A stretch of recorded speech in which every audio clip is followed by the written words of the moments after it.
This podcast is brought to you by Most Valuable Podcasts, leading the league in podcasting entertainment.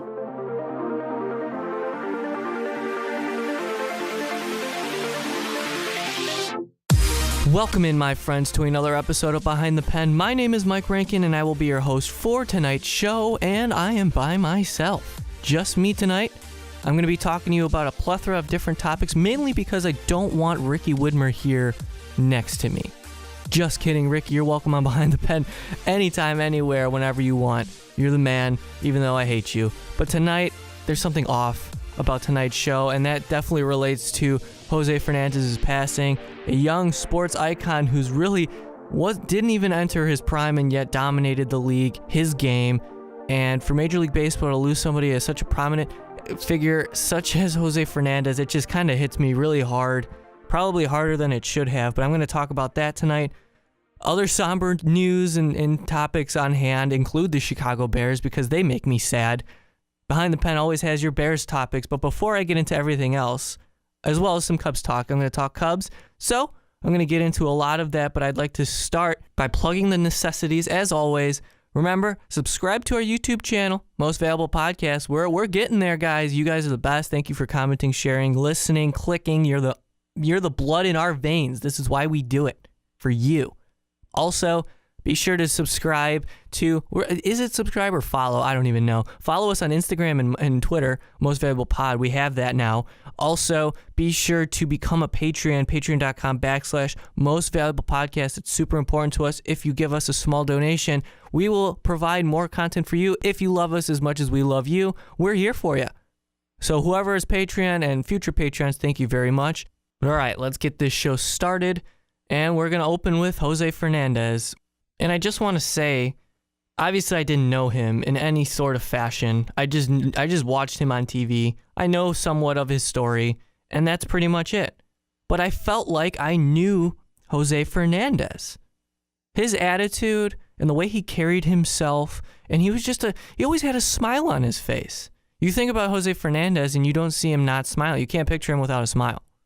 And really the image that continues to go replaying over and over in my head is I've seen this video so many times on the internet, and a lot of people could probably relate to this, but it was when he was 20 years old, his first year in the league, facing Troy Tulowitzki in Miami while Tulowitzki was still on the Rockies, and Tulo hit a screaming line drive back up the middle, and Fernandez just reached up.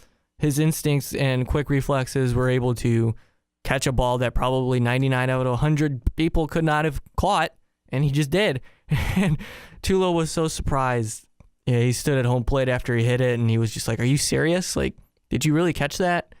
And Fernandez, there he is, smiling, nodding, say, "Yes, he did. Yes, I did. I did catch that, actually, Mr. Tulo." And you got to remember, this is one of the best hitters in the game, and Fernandez is having fun with them. And usually he did have fun with a lot of people when he was pitching. You could tell by his demeanor. He had a nice relationship with a lot of players. Everybody respected him. I want to talk about Jose Fernandez, the baseball player, initially, because this man was so impressive. We'll get to Jose Fernandez, the person, his story of how he came to America and was able to get a chance to play Major League Baseball is truly incredible. So I'm going to talk about that real quick. Jeff Passan, I believe of Yahoo, wrote a very great piece. It's on my Twitter at Rankin906 if you want to check that out. It's still probably on my timeline. I retweeted it a little bit ago. But you guys got to check that out. It's a very, very well done story. It does Jose Fernandez some justice as the person. But as the player, this man took the league by storm almost immediately. He spent one season. He had 2 starts when he was 18 after he was signed with the Marlins. But at age 19, that should be considered his one full minor league season, and he absolutely obliterated the competition there. In 25 starts, and this is his, remember, full season, his first full season in America, pitching for a major league organization. 25 starts, hit a 1.75 ERA. Now, I don't know if you care about wins and losses, but he went 14-1.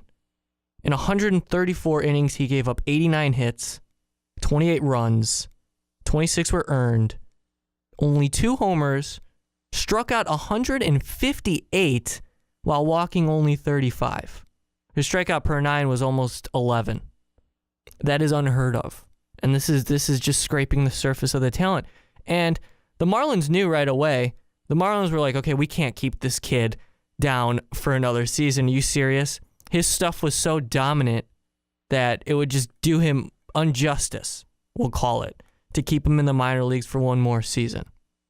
Fernandez's repertoire was something out of a freaking novel. Like, if you're going to craft a starting pitcher and you have the type of movement and bite that his pitches have, this is it right here. This is the guy.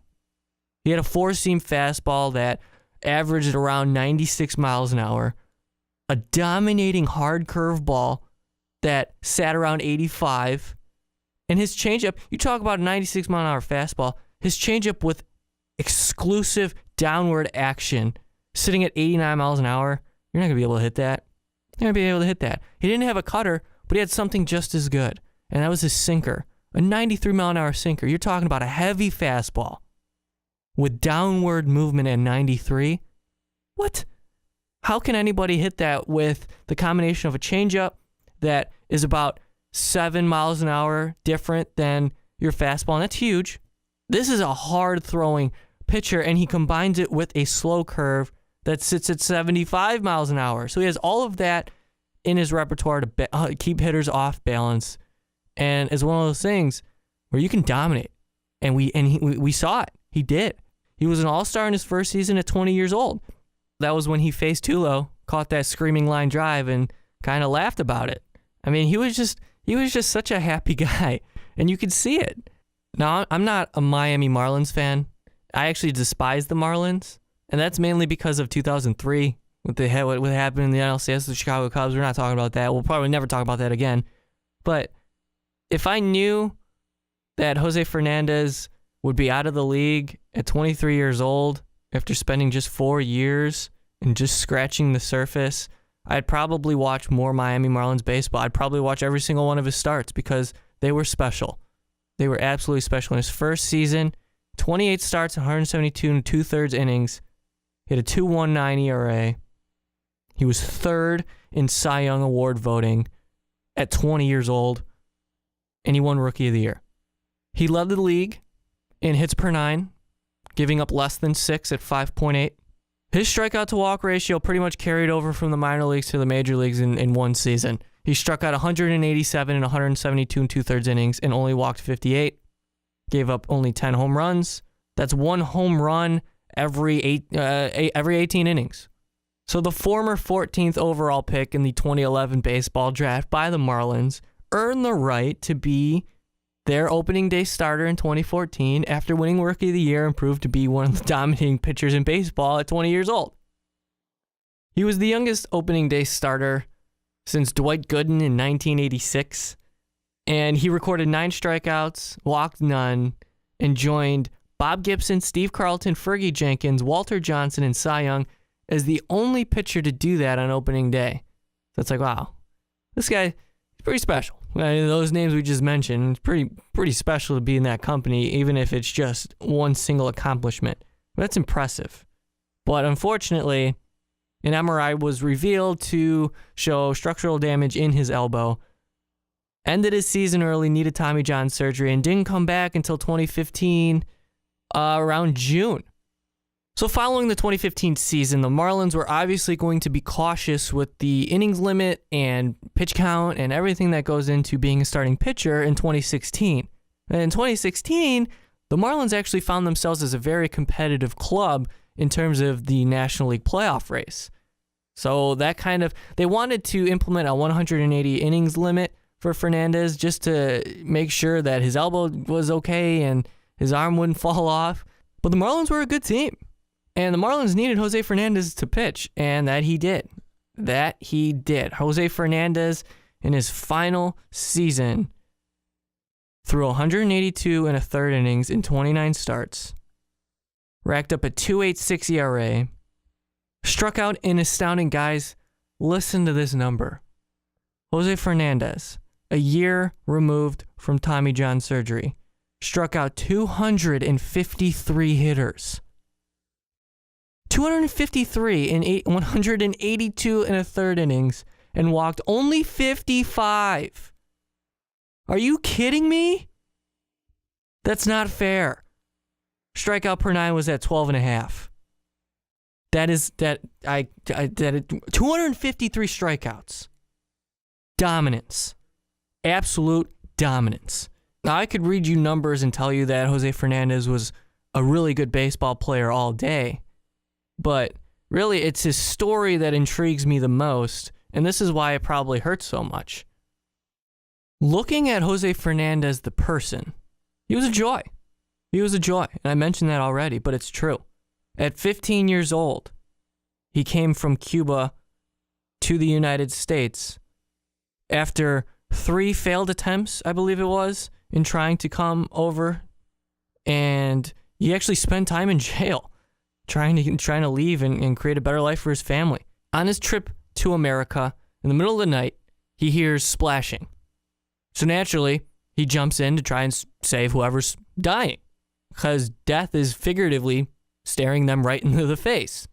This is a dangerous trek from Cuba to the United States. I mean, these are literally small boats that they're in. So in the middle of the night, he hears thrashing in the water, and apparently a woman fell off the boat. He didn't know who it was, but he dove in anyway, naturally, because that's just who he is. And it turned out to be his mom. He saved his mom that night at 15 years old on the trek to the United States. They arrived in Mexico, and then after Mexico, they eventually arrived in Tampa.